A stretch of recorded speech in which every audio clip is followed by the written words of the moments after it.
This is October the 3rd, 2003. We're in Needles, California, and we're interviewing Bill Claypool. I have no particular structure here. I want to talk about the things that you're interested in talking about with respect to the Colorado River and your activity on the river, mostly for Needles, which is, your home and has been your home for some time, and we'll get into that in just 1 second. And so let me start with a non-water question. All of the people that we've interviewed up to this time have been people literally in the water business, general managers, attorneys, lobbyists. Your background is hardware, and as I recall. And, so I'm interested in what brought you to Needles, um, what your business was for all of those years, and then how you got into the water picture. Well, my family bought a general store in 1911. It had been here since about 1880. The store had In Needles. a general store. It was hardware, dry goods, and groceries. And we operated it for years. Then we bought a feed mill in San Bernardino in 1927. And I took over the management of the Needles store in about 1946 and managed it ever since. We, in turn, expanded and we had grocery markets in Bullhead City, Mojave Valley, Blythe, Parker. We also went in the wholesale beer business, and we had distributorships in Needles, Parker, Blythe, and Imperial Valley. You did say beer business. Beer business, yes. Probably a good business to be in out in the desert. Yes, we distribute Coors and Miller, and we do still in Needles, Blythe, and Imperial Valley.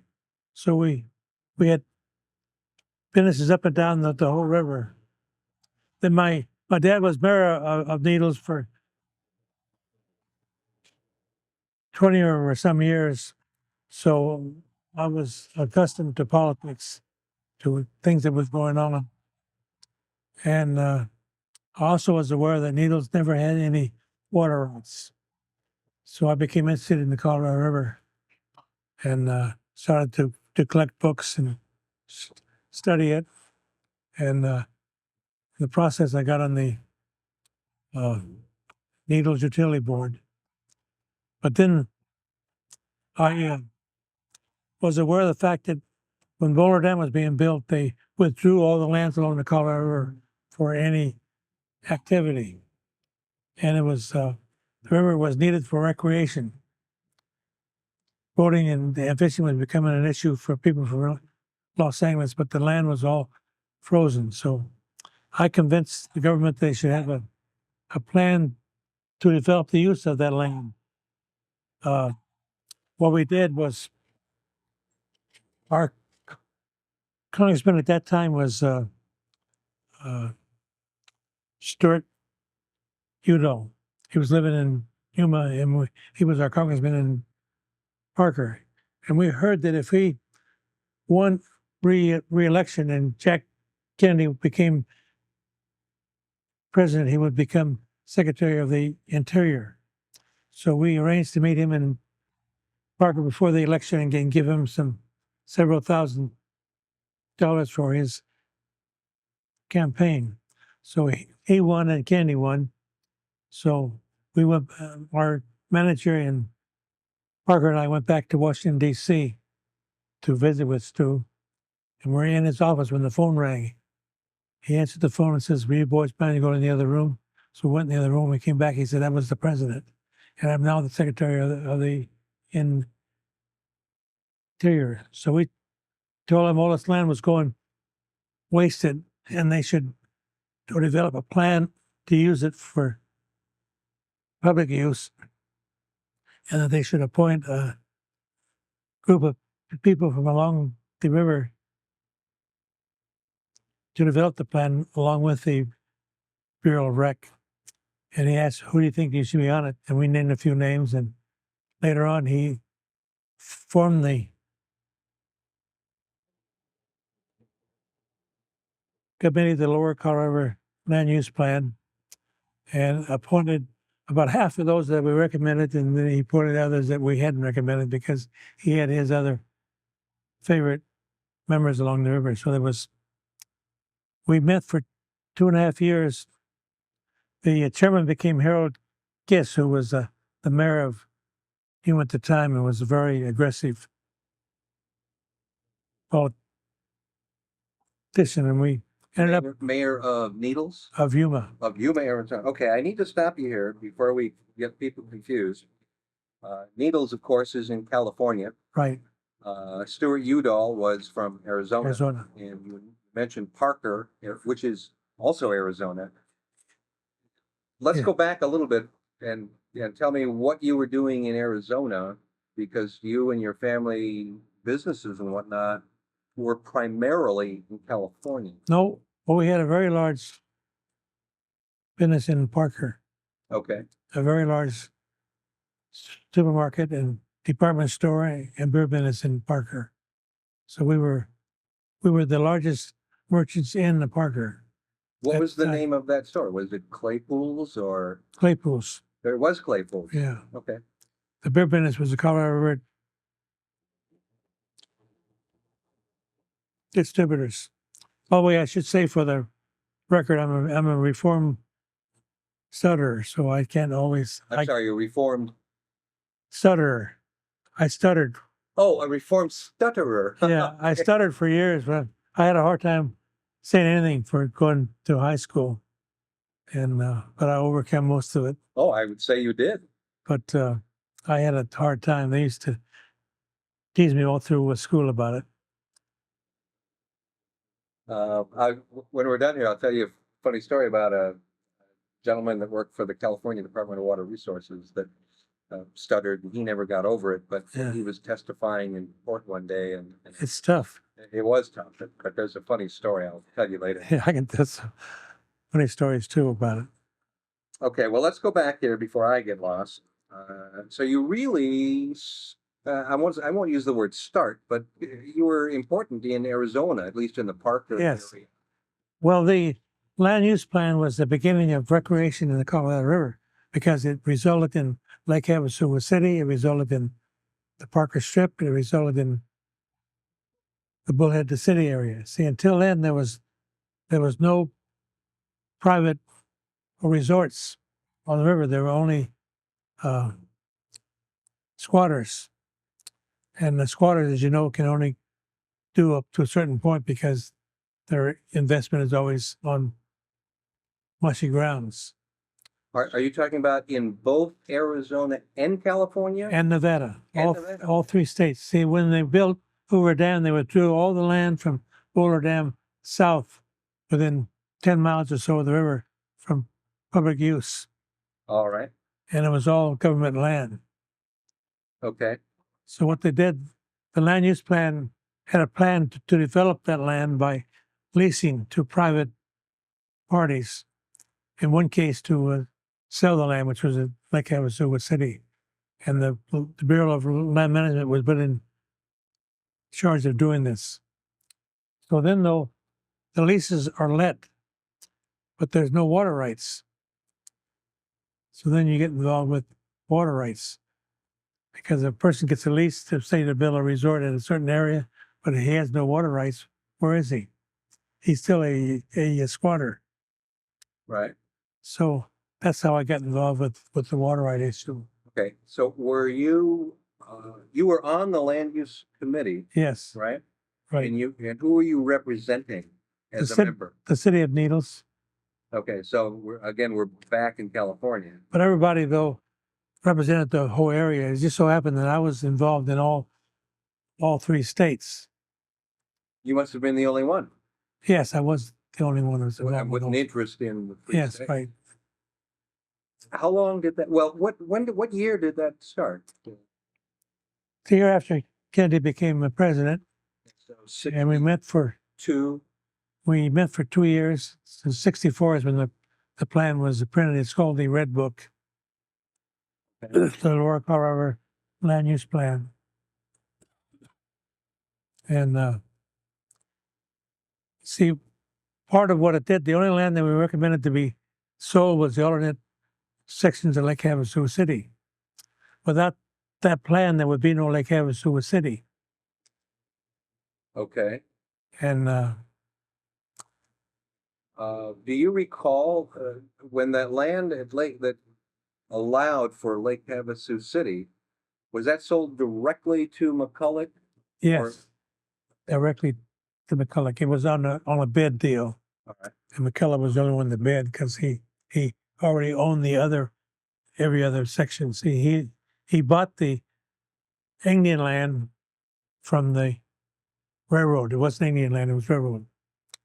See, the Indians owned half of this valley, which was railroad land, and the government took it back and gave it to the Indians. Down there, it was still owned by the Santa Fe. So the McCulloch bought every other section at Site 6 from the Santa Fe, but he still only owned every other section, checkerboard. Okay. So our plan enabled him to buy the other, which made it a solid block of 5 or so square miles. Did you know McCulloch? Did you Yes, meet- right. Are some of the stories true about the way he marketed Lake Yes. Havasu City? The fact is, we built the first grocery store there. The first grocery store was in the back room of the Nautical Inn. Then we built a 5,000 square foot market, and we operated for about 4 or 5 years as the only market in Lake Havasu City. And that was also called Claypool's? Yes, right. Yeah, well, McCulloch he had a good plan. He had his airplanes, and he would fly you in, and you would give him a dinner and show him a trip, and then you would sign a slip, and you'd pay for your lot over 15 years. Our family had a big fight. My father claimed it was a Jippo deal, and he was very upset that we went in the grocery business down there. But you could drive through it now and see it was not a Jippo deal. It was a legitimate deal. McCulloch, And you're saying what kind of deal? I'm not understanding that my word. father it was a Jippo Oh, deal. a Jippo? Yeah, Okay. In other words, a scam. a scam, right? Okay. He figured my father was a very conservative person. He thought it was a scam, Okay. but it wasn't. McCulloch really gave value. Now he did well for himself too, but he still gave value to the property. Is it true that the people that he flew out to sell the property to, that I heard that he tended to fly them out during the dead of winter, when, from the east part of the United States? He had no flights in August. Okay. No flights in August. No flights in So August. he would wait, and it's true then that he waited till sure. it was kind of cold Oh, sure. back east, and he'd fly people out to gorgeous Lake Havasu City. I mean, in the wintertime, it's great. Beautiful. In the summertime, it's miserable. Yeah. Well, you've been up to Lake Havasu from time to time in the recent past. What are your thoughts about what it has become from what it was when you were on the land use plan committee? We were down here just last week. It's a beautiful city. It's 40,000 population now. It's got everything. It's a nice town. How long ago did you give your store up there? About 20 years ago, 15 to 20 years. Where did Lake Havasu get its water from, and where does it get its water from today? McCulloch made a deal with Arizona. I don't know the details of it, but he did make a deal with the state of Arizona. It's part of Arizona's water right. So you think they're getting water out of the Colorado River then? Well, sure. All wells along the river is Colorado River water. I spent a lot of personal money to get chemical analysis to prove that our city wells are 22% tributary and etc. Then the government tells me that's fine, but once it commingles, it's legally it's automatically 100% river water. You mean even even underground in an aquifer? Underground, even though it may be 82% tributary, if there's 18% Colorado River water, it's Colorado River water. And who made that determination? The Department of Interior. And what time frame are we talking about? They told me this about 5 years ago. Now, they probably made the decision many years earlier, but I didn't know about it until 5 years ago. Until after we spent money to prove that our wells were X amount. Well, you can't be very happy about that. No, it's terrible. A very important piece of this interview is going to be Needles and their issues with regard to water rights, and we'll get there. Sure. But I kind of want to lead up to it a little bit. You mentioned your dad and of course your family. When did they settle in this area? My family came here in 1911. My grandfather was a mining engineer. I'm sorry, what kind of engineer? A mining engineer. Well, mining engineer. He was a consultant or an advanced man for the Guggenheims. And the store here was owned by Monahan and Murphy, two Irishmen who had a bunch of worthless mines around. And they felt if they sold their grocery store to my grandfather at a decent price, that he would recommend that the Guggenheims buy their worthless gold mines. So my grandfather bought the store, and but then he refused to recommend that the Guggenheims buy the gold mines. Oh, let me stop for just a minute. We'll let this train go by.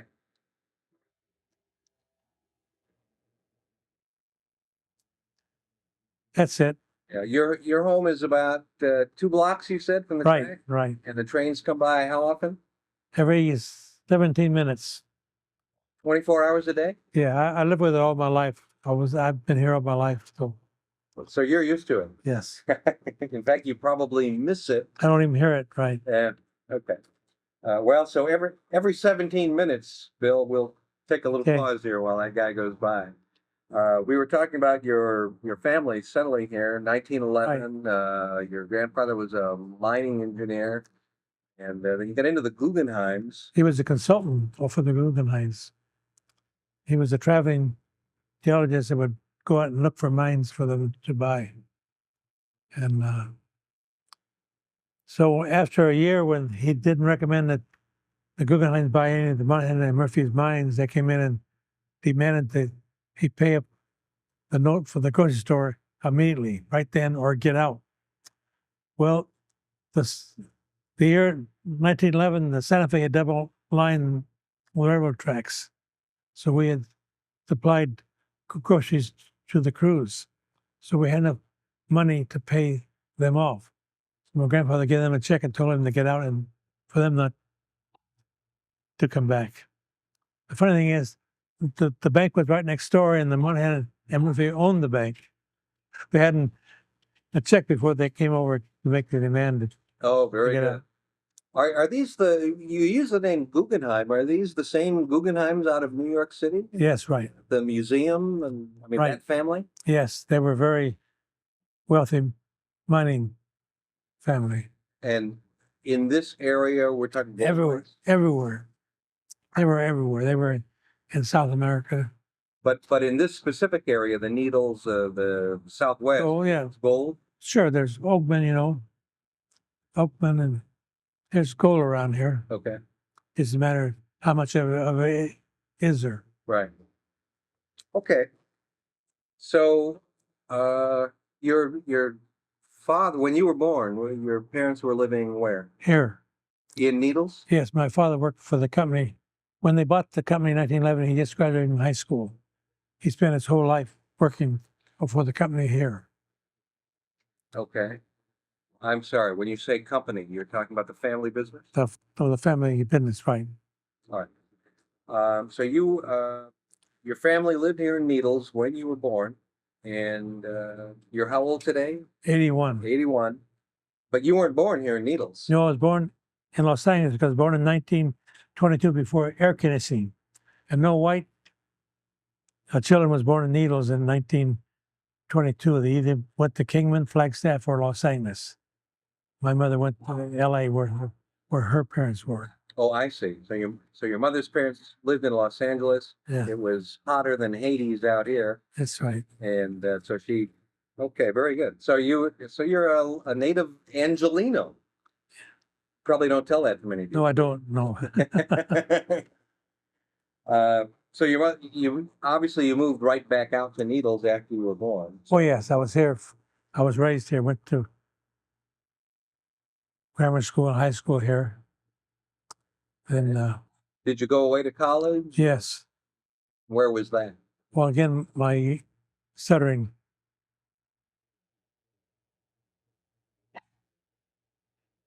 Pomona, Pomona College? yeah, in Claremont. Okay. That's And just one of the words I still can't say. what, Claremont or Pomona?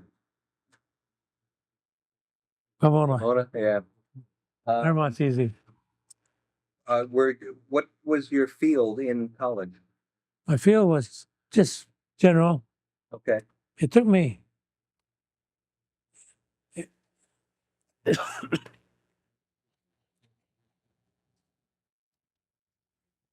It took me 8 years to graduate. In my junior year, Pearl Harbor. The day after Pearl Harbor, I heard some rocks hit the window of my dorm. And I looked out, and a friend from Oakland Needles was there and says, "Hey, Claypool, let's go join the service." So I said, "Fine." So I went to LA that day, and I was the first one from the college to join the service after Pearl Harbor. So that would have been December 1941, Yes, right. and you joined the which branch? Navy. My friend joined the Air Force, and I joined the Navy. But they didn't call me to active service until that term was over. So I finished my second year before I went to active service. Okay. And after the war, I came back. I tried to go to SC, but I wanted to go to SC, but I couldn't get a place to stay. But a friend of mine from before the war had a house there, so he invited me to. I was married at that time to stay there, so I went back to Claremont.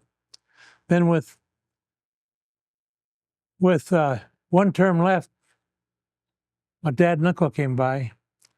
We had a feed mill in San Bernardino and the store in Needles, and said that Jack had my uncle had terminal cancer, so they wanted me to quit school and come to Needles and run the store, and my dad would go to San Bernardino and run the feed mill, which I did.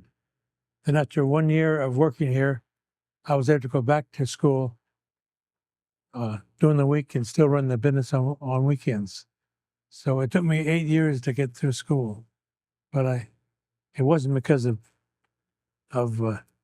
studies. Actually, I graduated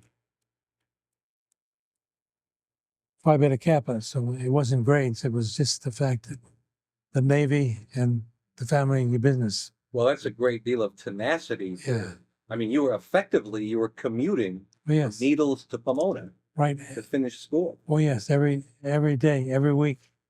Well, that's a great deal of desire. I drove many miles, and I'm not a good driver. Okay, so we're sort of into early 1950 here, Right. and you're running the family business here in Needles. Yeah. Right. Yes.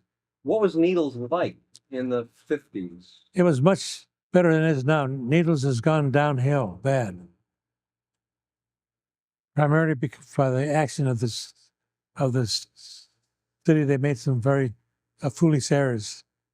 Needles was a railroad town, and they got some young councilman that was anxious for Needles to grow, so they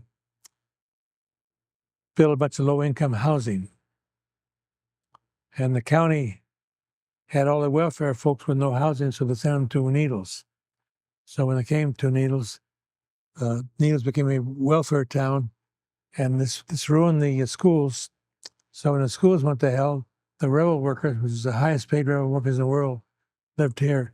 They moved to Havasu and to Bullhead and Mojave Valley, because now with the cell phones, they don't have to live close. They can be 50 miles away because they get an hour or so notice. Why were the railroad workers so highly paid here? Just because it was, Distance and mountain pain whoop. Just 1 second here. in the world because of distances and mountain pay. Mountain pay is time and a half or something like that, and the distances that they run. Were there, if they were so highly paid, were there just not enough of them here to have an economic impact? Or because they went to Havasu, they, What it took the economic impact away from the town. Okay. And it was terrible. I was involved. I was on the local school board for 19 years, and we had some of the best schools in the state. And when the welfare came in, the students went to hell, and the schools went to hell. Our schools was top notch at one time. Our superintendent for many years was Max Rafferty, who became the state's superintendent. right. And he ran good schools. He was full of BS, but he still ran very good schools. Okay, so you're here, you're in Needles. The town is sort of going downhill a little bit in the 50s, mid to late 50s, 60s, No, the late 60s. 60s? Yeah. Okay. So by that time, by the late 60s, you were involved in water issues Yes, right. because of your work on the land use plan committee. Yes, right. Who were some of the other people that you remember that were on that land use committee? I can get you one of the books I have. They're around here somewhere. There was Harold Gist was the mayor of Yuma. Then there was Graham Hollister was representative of the government. And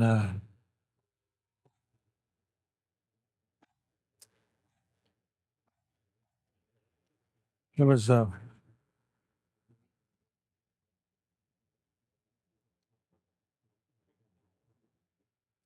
representatives from Blythe, from Imperial Valley, from Where did they tend to meet? Where were the meetings? they moved around. Okay. They had some in the Bullhead, some in Needles, some in the Parker, some in Imperial Valley. There must have been a government representative there. Yes, that was Graham Hollister. I'm sorry, say again? Graham Hollister. Graham Hollister. And Yes. what was he or who was he? He was an assistant secretary of the Interior. Okay. And then there was my memory's gone bad. I've had 4 heart attacks and a stroke last Well, I think you're doing very well. 2 or 3 years, and my memory's gone bad. Graham Hollister, and then I forget right now. Okay, that's all right. But if someone, again, because this program that we're doing here is primarily for researchers in the future, if they wanted to find out more about the land use plan. I will get you a copy of it. All right. Okay, good. And we can store that in Yes, the right. Colorado River. Well, you should, because it was a very important issue. Without it, there would be no recreation on the Colorado River, All right. or it would be hardly none. That work went on, the committee work went on for, you say, about 2 years, 4 years? No, about 4 to 6 years. 4 to 6 years. Yeah. In government time, that's pretty fast. Yes, it is fast. That would indicate to me that all of you guys got along pretty well. Yes, it was a good group. We got along fine. Was there anything that was not done that you thought should have been done? I don't think so. We would meet in Bullhead, and their local Chamber of Commerce would make a presentation. We meet in Needles, the same thing would happen. So the main points was Bullhead, Needles, Parker, Blythe, Imperial Valley, Yuma. Were the Indians represented there? Yes, they definitely were representative. Indians had several representatives on the group, and they were invited at every meeting. Okay. Indians were an important part, as you know, of the river. Did you envision at that time, I suppose, 2 of the most popular places on the river, at least down on this end of the river, are Laughlin and Parker, Arizona? Did you envision them becoming as? Laughlin, no. Parker, yes. Why do you say that? Well, I had no idea that Laughlin would come with his gambling Okay. and would zoom that. And Parker already had, on the 11-mile strip, already had a pretty good industry of squatters. It was packed every weekend. Okay, even in the '60s, it was. Right. Even before it was legal, the resorts were legal. There were resorts there. Jeannie Branson and some of the others went ahead and built resorts without owning the land. Where did they get their water? I mean, they must have needed water for. Oh, from the river? They just took it from the river Yes, without permission. that's right. So now you can see why, with the land use plan, why all of a sudden there was a need for water for those people. Okay, and was the land use? I'm sorry. Yeah, was the land use plan committee part of those Well, I'll take a break. Hold on. All right, we took a short break there. Hey, well, the problem in the area was everybody thought, like my father was mayor for years, we have water right here, so why worry? They had no conception of the power of water rights and the argument that was going on in the Colorado River. That one day they were just going to cut you off. Okay, and Needles. When you say we had water right here, you're talking about Needles. Right. After all, the river is right here. Right. Okay. But they didn't have right one. So, all right. So at that point in time, where was Needles getting his water? From the river? Oh yeah, from Wales, All right. over our own land that we own, but it's on the banks of the Colorado River. Okay. So the city of Needles, well, I just want to get this square. So the city of Needles is pumping groundwater primarily, and it's delivering that to everyone in town. Right. And someone didn't like that. Well, I mean, what transpired? as you know, when the water issue really became a real tough issue, we were told that's river water by the feds, but the councils just didn't listen to them, including my father. After all, it's our water. Don't tell us otherwise. Okay. But they didn't know that the Colorado River is a very national issue. And what you think doesn't mean a damn thing. It's what the law of the river says. Right. The law of the river says it's river water. And you have to have a contract. You have to have rights for it. Right. And we had none. So what, your dad was mayor, what time frame are we talking about here? Mayor from 1932 to 42. 1932 to 42, 10 years. And during that time, Needles was pumping groundwater to meet its demand. Right. At what point did the federal government, I presume it was the Bureau of Reclamation, when did they come in and say, you don't have a right to that water? Probably about 1950, maybe a little bit before that. Okay. And by that time, of course, Needles was a thriving community. I mean, whether it was going up or coming down or whatever, there were still a lot of people. Sure.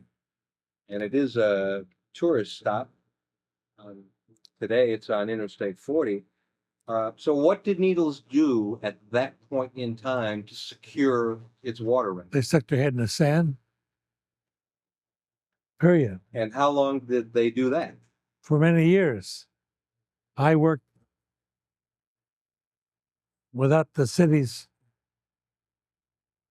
help. I did as an individual. Okay, did what? Tried to get water rights. Okay. Tried every angle in the world. And all this time, the city just continued to Yeah. pump Sure. this water that the Bureau of Reclamation said they didn't have a right to. Right. And I presume that the Bureau of Reclamation just turned a blind eye to that for some period of time. Not exactly blind, but they didn't do anything about it. Okay, so that sounds like it was kind of an impasse. Yes. And how long did that go on? 20 years. 20 years until around early 1970 or something. You're right. Okay. And then what happened? Well, it just, we knew that one day they were going to have to stop us.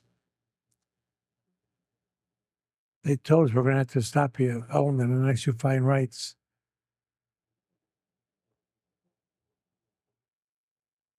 Like I said, I worked as an individual, but I was still on the utility board. So I was official, but still the city council didn't care one way or the other. You know? Oh. Okay. When you say utility board, I presume it's the Needles Utility Board. Is that the official name of it? Yes, And how did you happen to get on that board? was appointed on it. By the city council or the mayor? Yes, well, the city council. Okay. And the duties of that board were to set water rates? was to advise on the water department and the sewage department. Okay. Now we have electric also, So that board oversees water, sewer, and electric. and electricity. Except the present city manager doesn't pay any attention to us. We're back in To any of them? no, we're back in the head in the sand again. Hadn't- All right. Well, Needles in the early 70s has to secure a water right. I mean, they just can't keep hiding. And the Bureau can't keep pretending that they're not doing what they're doing. That's right. So push is coming to shove. What happened in the early 70s? Well, we tried every way in the world to get some way. Now, my wife doesn't like me to say what I'm going to say but it's true. It ended up in what's called the Lower Colorado River Water Supply Project, which is wells in the All-American Canal that pump water from the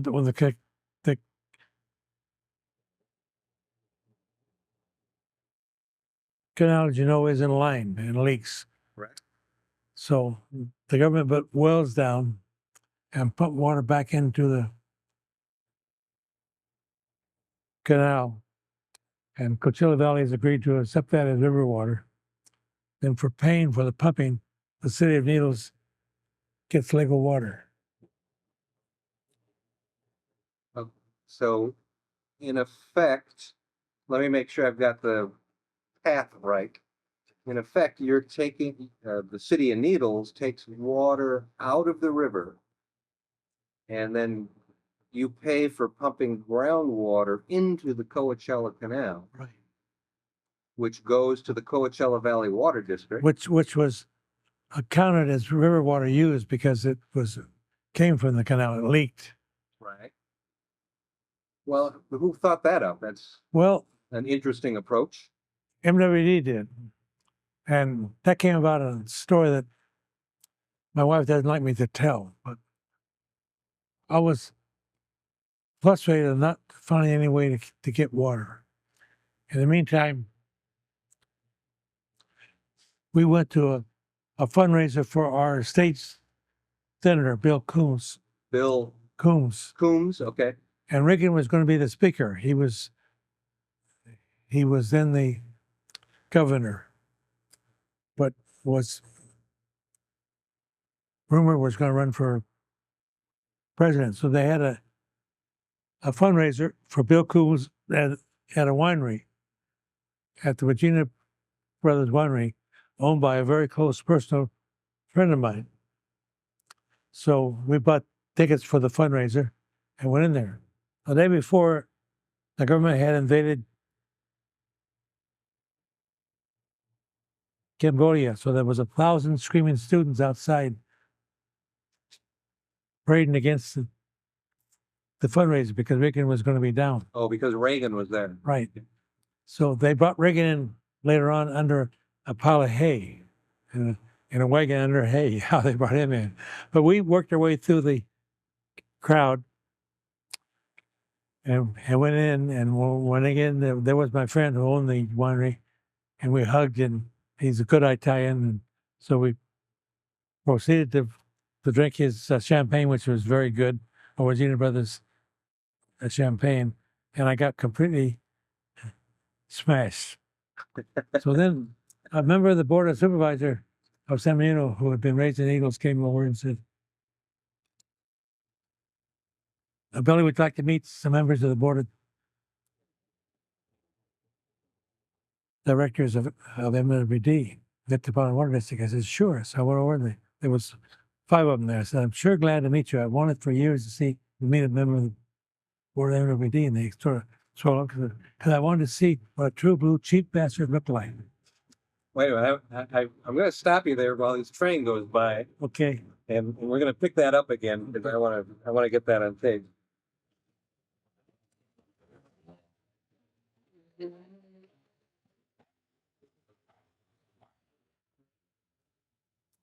I told them because I wanted to see what a true blue cheap bastard looked like, and they chest fell. Let me explain to you why. I says, I'm on the member of the school district of Needles, and we have a school at Parker Dam for only one reason. The children of MWD who work at the power plant, who work in the aqueduct. And it costs $85,000 a year that people in Needles pays, and you don't pay a cent. And yet you're keeping us from getting water. Without water, we're going to be dead. Now, isn't that true? Isn't that a cheap bastard? Well, they invited me to the board meeting. So I went to the board meeting and told them the same thing. Well, it was sort of passe then. The LA Times got a hold of it. And the LA Times had a page and a half on the Sunday Times on that issue.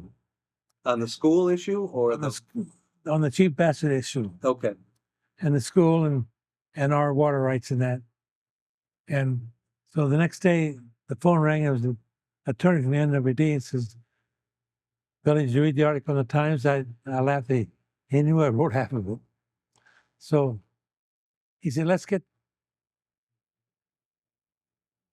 together and find an answer. I said, sure. So we got all together, and this is the answer.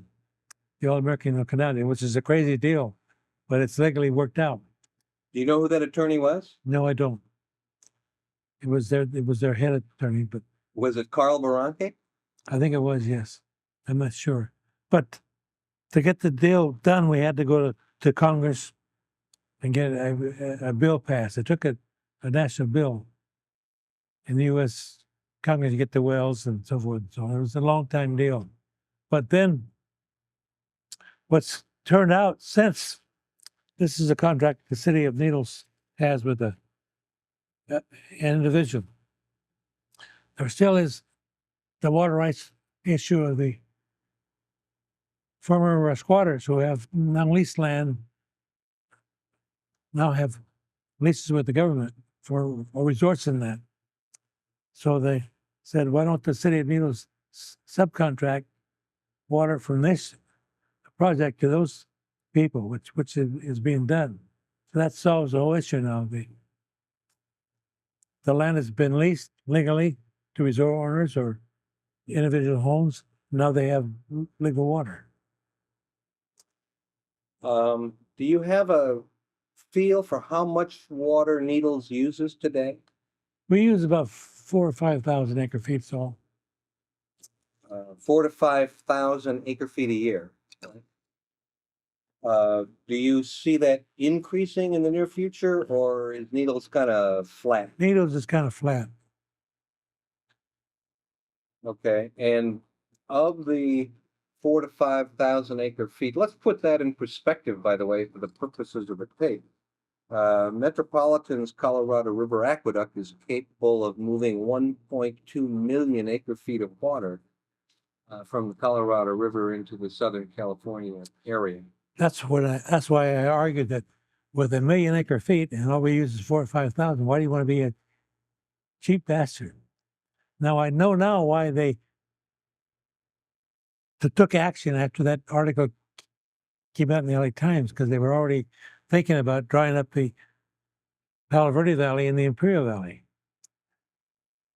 And of course, they had the history of the Owens Valley, which is a very, as you know, hangs heavy over them. yeah, well, in fairness, the Owens Valley is an LA DWP Right. event, not an MWP. No, but still, it's But it's LA. I mean, a lot of It's- people associate it with Los Angeles, and honestly, a lot of people confuse those two agencies anyway. What did you think of the? You're aware that MWD made a deal with Palo Verde Irrigation District to buy some of their water. What did you think of that deal? I personally don't like it because we're in the beer business, and we sell beer to pickers of the produce. Okay. And as you drive land, there is no need for pickers, and no need for pickers. There's no need for beer. So, So this is a personal issue. well, actually, you know, when you think about it, one of the deep concerns when water is transferred from the agricultural areas are what are called third-party impacts. For sure. How that water being transferred affects other people that aren't directly affected by the water. And of course, we are one of the third party impacts. Here you are. That's right. I'm just taking time here. We're good.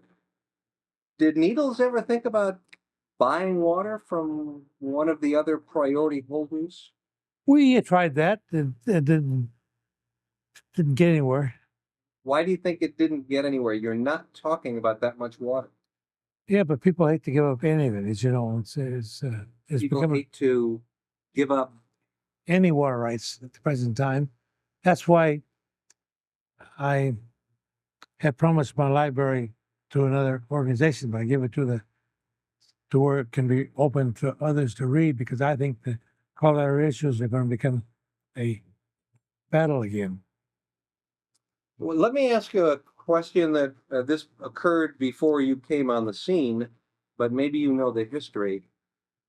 Imperial Irrigation District, I'm sorry, Palo Verde Irrigation District has the highest right to Colorado River water.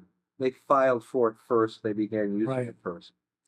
And then the Yuma project, which you're familiar with, and the Imperial Irrigation District filed, and then Coachella filed. So everyone is filing for water rights here off the Colorado River. Needles has been here since the turn of the century. Why did Needles never file for a water right? Because we're on the river, it belongs to us. Why worry about anything? It's ours.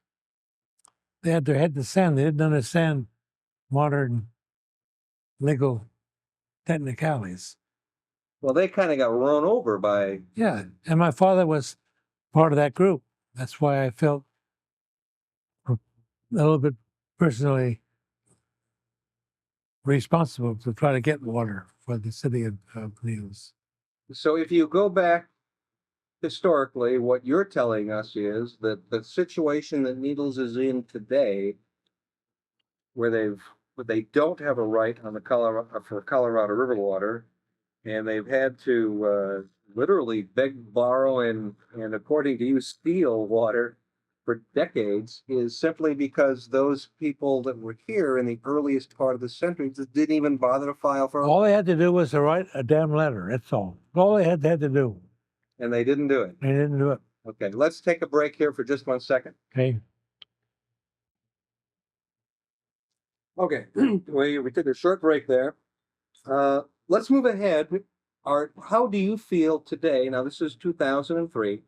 How do you feel today about Needles' water future? Are they okay? Is this deal that they've crafted with Coachella? I think it's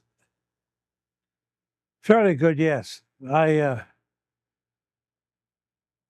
was concerned about them subtracting some out for when they line the canal and it stops leaking as much as it is. Right. But there's a clause in here that protects them on that. That protects Needles? Right. But I still think there's some things that I wish the city would pay attention to the board. One issue which they gave in on that I dreamed up. I dreamed up a phreatophyte control program. Okay, I want to say that word again for the transcriber. Phreatophyte? Phreatophyte control program Right. for recreational use. And you know that phreatophytes burn up an awful lot of water. I think we better describe for the people watching this what a phreatophyte is. A phreatophyte is a water-loving native plant. The mesquite trees, the arrowweed, Salt cedar? salt cedar, tules, all that. Okay. Now, the government right now is planning to spend millions of dollars to clean it up. The sad part is because it's native plants, you clean it up, it comes back again. So you can't just wiping it out doesn't solve the problem.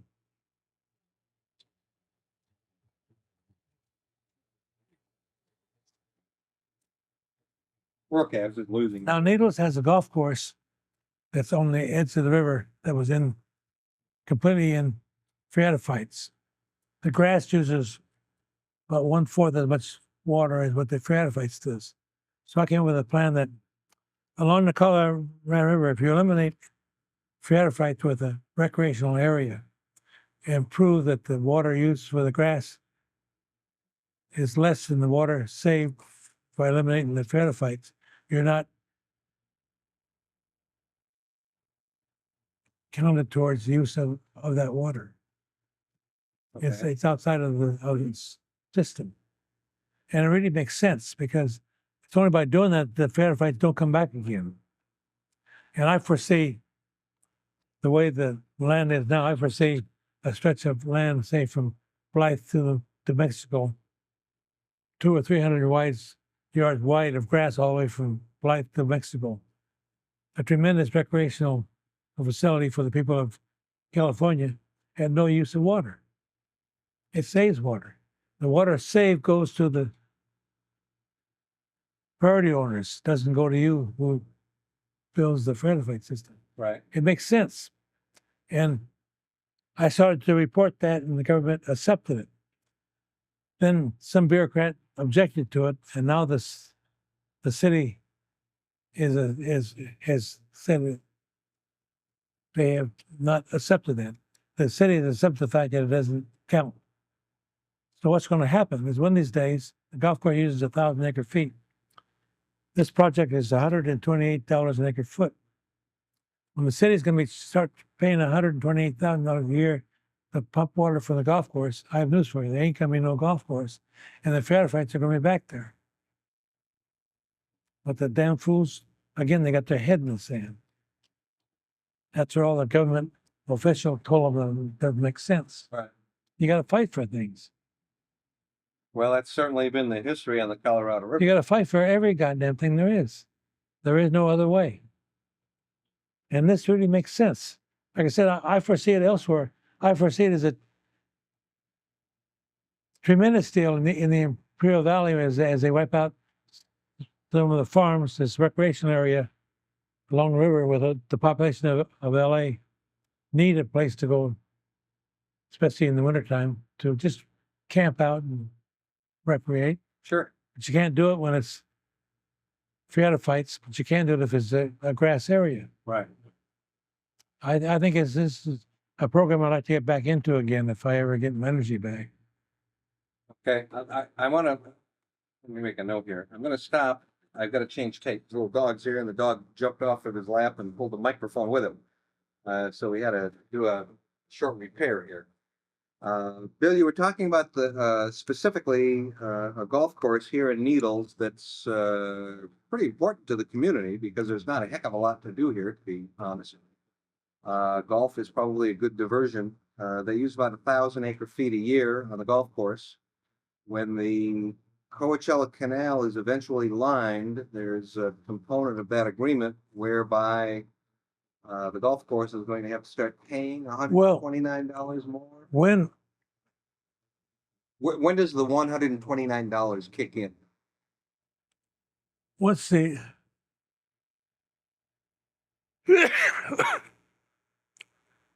once the government gets technical, once the government starts to really get technical about everything, Okay, and that's 1,000 acre-feet is what the city of Needles is using. And when they get technically, they can start paying for this project, which is estimated to be about $129 an acre foot. There'd be 1,000 feet that wouldn't be there if the golf course wasn't there. And that's $129,000 a year, which is a lot of money for the city of Needles. So I feel when the time comes, there's a good chance there will no longer be a golf course. okay. And so you, part of, or one thought that you have is creating conserved water. Well, it saves about 2,000 acre-feet of water for the state that would go up, be wasted through the pharophytes. Okay, So Needles could lose its very valuable asset, and the state could lose 2,000 feet of water okay, because legal is beside the point. You have to have actual physical water before you have water. that's right, I don't care what your legal status is. right. So I think you can see where, and I think it's a program that could be used elsewhere to improve recreation along the river. And the river is needed for recreation as Los Angeles and Phoenix grow and Vegas, and water is a valuable issue. It just makes sense. Yeah, no argument there. It's a matter of cost and environmental issues Oh, and yeah. things like that. Water is in fact going to become that valuable someday. We probably have to do that. We've been talking about Needles struggling for water for a long, long time. In 1983, though, I think they got more than they bargained for. 1983, they flooded us out and lied about it. They being, So the Bureau did a very nasty job of keeping the public informed of the situation. okay, well, let's talk, where you were living here at that time, 1983. Right. And the Colorado River flooded. You want me to prompt you on that a little bit, or do you No, we know. understand Oh, yeah. what happened? What happened? The mountains were full of snow and the lakes were full. Lake Mead and Lake That's Powell. right. And the Bureau knew they were going to have to flood, but they refused to tell the public. They kept lying about it. Said, no, we're okay. We knew it wasn't true. We were in contact every day with people in the mountain areas. We knew it was coming. And we personally have a 5-acre ranch in the valley that would be flooded. So we were personally involved with that issue, plus the fact that it was going to hurt the whole city of Needles. So we kept tab on it, and we kept informed with the truth, and we kept talking to the Bureau, and the Bureau kept lying to us. So during, let's see, the flooding started in 83, in the early part of the year. yes, early part of the year. Okay. And so what you're saying is that the Bureau was not forthcoming with you in 82. They were actually lying. They Okay. actually lied, which is a shame because it's a big issue. We who live along the river. Did you or other city fathers here in Needles, did you take action without regard to what the Bureau was telling you? Did you Yes. do anything because you knew what was coming? Well, yeah, we had the sandbags to protect the golf course and things like that. How much damage was done here as a result of the flood? Not so much in Needles itself as what was done across the river in Mojave Valley. In the Mojave Valley? Yes. Okay. Mojave Valley, there was hundreds of thousands of dollars of damage. Crop damage or homes? No or- homes. Okay, and how long How long did the flooding go on here in Needles? How long were you impacted? 6 months. Now, my wife is more of an expert in this than what I was because she was very much involved with it. She was on the phone every day for half hour a day. Okay, and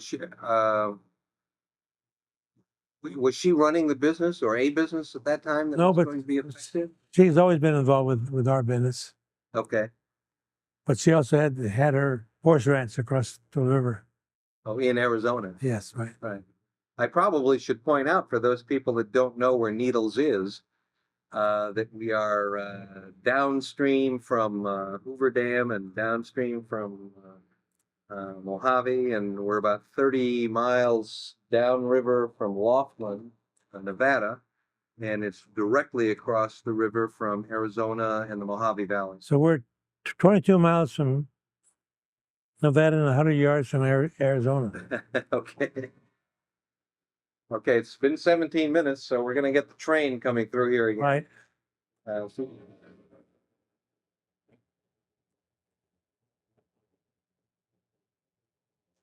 Uh, at toward the end of 1983, the flood waters began to recede and the river was back in control. Were there any long? You may not hear that, but I can. Uh, were there any long-lasting impacts of that flood? Oh yes, sure. Can you describe those a little bit? There's still impacts. There's still houses that are deserted because they were flooded out. Homes. Um, has anything been done to protect that property in the future, or No. is it still exposed? It's still exposed because there was no reason for it. There was no reason for the flooding?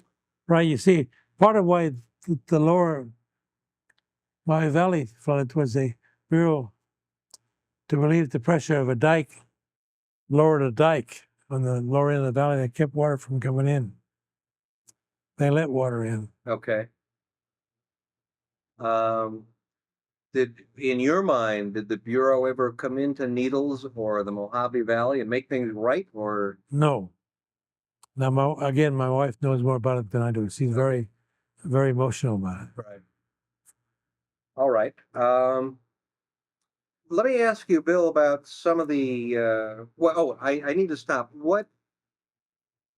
You were on the Needles Utility Board for how many years? I've been on for probably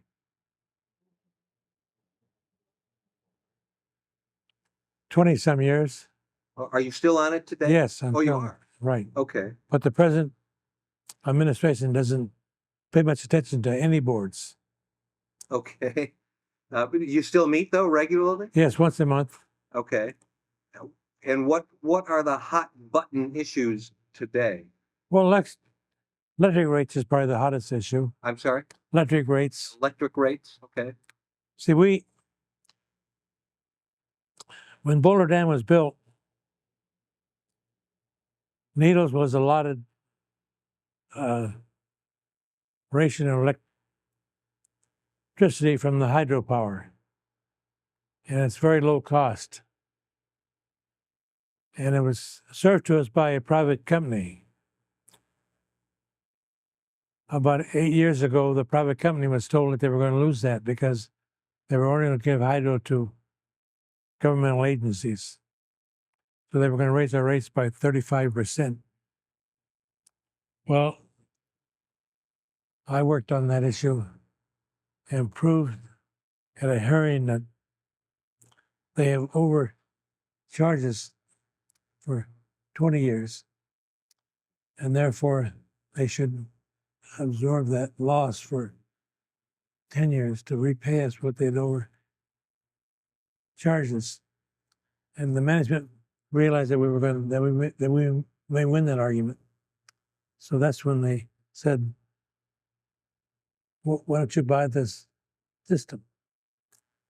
And you will keep the hydro if the city owns this system. I said, fine.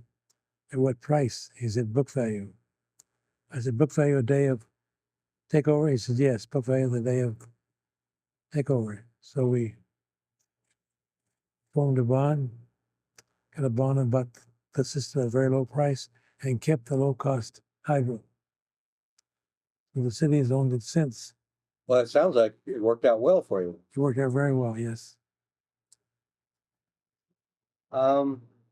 Let me ask you, you've had meetings, negotiations from time to time with other water agencies in California. And I'm going to ask you your thoughts about the agency in general, maybe not about a particular person, but just generally speaking, how do you feel about them? For example, Palo Verde Irrigation District. We haven't dealt with them much, but of course, myself having a business in the Palo Verde, I know most of the people there. They've been fair. We haven't dealt with them. Officially, we haven't had to deal with them that much, either they or IID. Okay. And so your thoughts with regard to Imperial Irrigation District would be pretty much the same? Yes. Okay. And we've kind of covered MWD. Since they worked out a deal for you, do you feel any better about them or? No, I feel okay about them. I know that they have a tough job to do, and they've got to be one way in order to do that job. And we did work out, our issue with them, so we have no complaints. How about the California Department of Water Resources? Have you ever had much contact with them? They've never helped us much. Okay. And how about California PUC? Are they ever involved with that? No, they've never been involved. Not too much. No. Well, I'll ask you about the Bureau. I think we have a sense of your thoughts about the Yeah. Bureau of Reclamation, but over the long haul, how, The Bureau is bureaucratic, and when you're a bureaucrat, you really can't have much concern about local issues. You have to follow the rules of the Bureau. okay. By the way, when it came time, when I accused the MWD of being cheap bastards, they didn't mind being called bastards. They had to be called cheap. Can you reach back a little bit and just give me, I don't want to go into a long history about any individual, but maybe just give me a line or two about some of the water people that you have dealt with and run across during your career. Yeah, the person that helped us a lot was Dennis Underwood. Okay, Dennis Underwood now at MWD. Yeah, Dennis helped us a lot during that time. When he was with the Bureau or when he was with the Colorado River Board? When he was with the River Board. Okay. And does anyone, how about, was Bruce Babbitt and his administration of any assistance to you? Oh, they helped us a lot. Okay. And you mentioned meeting Stuart Udall, Right. and was his administration also Yes. reasonably helpful? Right, helpful. No major problems? No. Okay. I mean, I'm not looking for scandal, don't get me wrong. Oh. Bruce, by the way, is personally involved with us. My uncle is married to his cousin. Your uncle is married to Bruce Babbitt's cousin. One of his many cousins, being a Mormon family, they have lots of cousins, Okay. Doesn't his family compete with yours in Arizona in the grocery business, or at one time they did? At one time, but we never competed head to head. The closest they ever came is they had a store at one time in Kingman. In Kingman. Yeah. But we never competed. That's 60 miles away. So. Okay. So you never went head to head with him in the No. grocery business No. or in the retail business. Okay. Did you ever meet Babbitt? Oh, yes. I've met him a lot. And what are your feelings about him personally? I think he's a fine man. Good guy. Yeah. Anyone else come to mind in your, I mean, you've been at this for a long, long Well, a time. person that was kind of a pain in the neck was Myron Hobart, Okay. because he was, 100% for MWD. Now, was this while Myron was at the Colorado River Board or while Myron was at MWD? Because he worked at both places. I think at MWD more than the River Board. Okay. Was he just a tough negotiator? That's all. He just was protecting the rights of California under the law of the river. And so to do that, you had to be a pain in the ass to the city of Needles, because after all, we were asking for variances of any kind. Well, you were looking to sort of bend the law of the river a Sure. little bit. Yes, sure. And Myron just wasn't the type of guy that No. was willing to do that. Okay. Anyone else come to mind? No, that's mainly it. Okay. Let me ask you, this is a more recent event, and I want to get it on tape for the record. You've just donated a massive amount of material to California State University at San Bernardino. They have a water resources center there. Can you talk about that a little bit? Well, for years, I've always believed if you're going to argue about issues on the river, you better know the issues. So for years, I've read everything I could get my hands on the Colorado River. And to do that, I bought all the books I could on the river. And I had close relationship with probably 6 book dealers, used book dealers, like Five Quail and people like that. And they would send me their brochures 3 or 4 times a year. And I would, the day I'd get it, I'd go through it fast because he had to be the first one in order to get the book that was involved. So I bought all I could on the Colorado River. So I had over 1,000 books on the river. And it was part of me, but when we closed the store, we have to get rid of all the storage. And so we gave them to the San Bernardino, University of California, San Bernardino, because I feel they need to be open to the public, because I feel the issues are going to come back again, that they aren't dead. People may think they're dead, but they aren't. The river is too important. Either next year or 10 years or 15 years from now or 20 years, the whole issue is going to break open again. And to argue the issue, you have to know the history. So we have given that to the University of California. Okay. And they will be making that available to the general public Right, at yes. some point in time. Right. So anyone doing research on Colorado River, I mean, they not only need to know who you were, but they need to know that you provided the water archive at San Bernardino with a Yeah. storehouse of material. I've also given them my private papers, which we, in my many battles, the technique that we used was that I'd write 4 or 5 or 10-page argument. Mm-hmm. Nita would type it and correct the errors and argue with me about issues. Then we would mail it out to 20 or 30 people. That was the technique we used to win these battles. So we believed in written arguments. What do you think was the toughest battle? The water right for the city of Needles. And you feel pretty good about that, this stage of the game? Well, I think we have water rights now. It's going to cost us money, but if you were a fortune teller, look into the future, what do you see for the city of Needles? Not necessarily just water, but what do you see for the city of Needles in the next 20 or 30 years? at the present time, nothing. But there's a lot of potential assets here. If you get some people with foresight and energy, it could grow. But my wife and I have too old now and pooped out. We're exhausted. But they have legal water now. There is a plan for the use of the river, so they can work on it. Okay.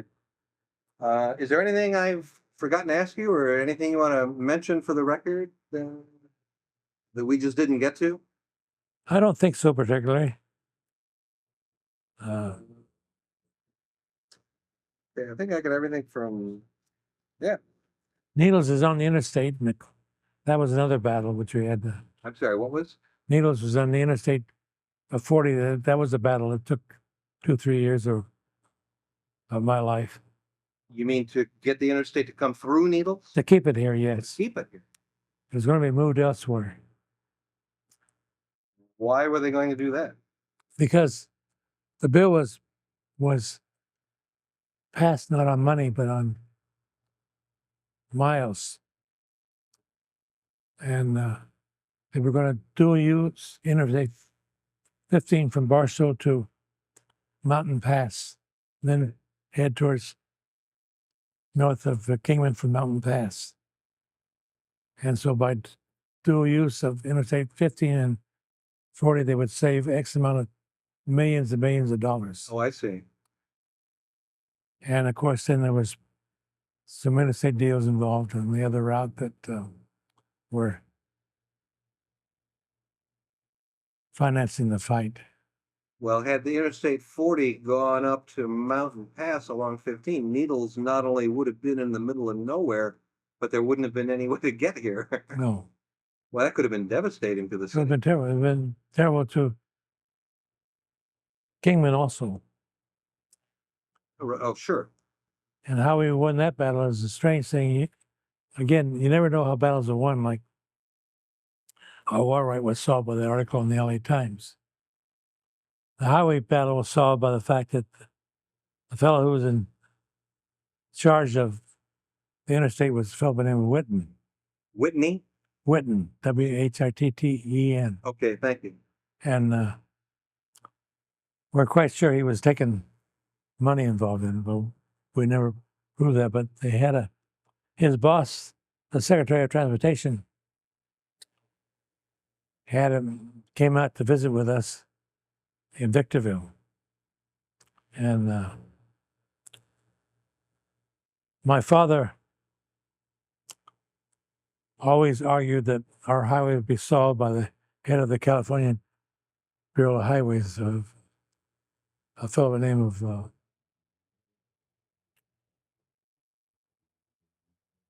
I forget right now, but he was a bureaucrat and just talked. He talked bureaucratic and didn't ever solve a goddamn thing. But my father thought he was a hero. So, knowing we were going to hold that meeting in Victorville with the Secretary of Transportation, I'll hold that thought for just one second. Train.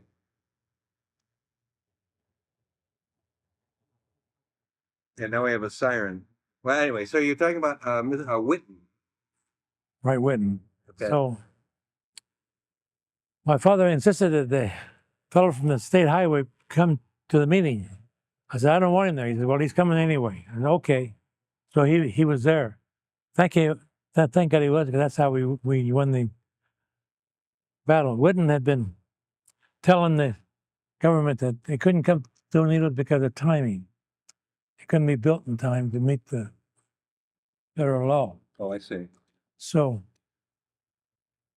at the meeting, I said, Mr. Secretary, so-and-so here is the head of the, we'll build a highway whichever way that it goes. I said, would you like to ask him how soon it can be built if it goes through the city of Needles? I said, sure, I'll ask him. Mr. Whitten, how soon it can be built? He said, it'll be built within 2 months, but we'd rather take our time and take maybe 6 or 8 months. He said, well, where did Mr. Whitten get the idea it could be built for 3 or 4 years? Mr. Secretary of the State of California feels that either Mr. Whitten has read nothing or has something out of context for the last 10 years, which proved that Whitten had been lying to the federal government. So he said, gentlemen, as of right now, I'm taking it out of Mr. Whitten's hands, and I'll make a decision. I'll meet with you in Washington, D.C. next week, and I'll make a decision personally within the next month. That's all. Again, you have to know your homework. You gotta. That's true. Like the cheap bastard deal, No, I didn't know why they were upset. I didn't know they were going to try to steal the water out of Palo Verde Valley. But then, nevertheless, that's what I believe is why they were upset about the article. It was a hell of an article. All right. Well, I thank you for your time. It's been great, and it was really good for me to get to know you a little Yeah. better. Like I say, we've met in passing Sure. here and there, but I've never really sat down and chatted with you. This was great.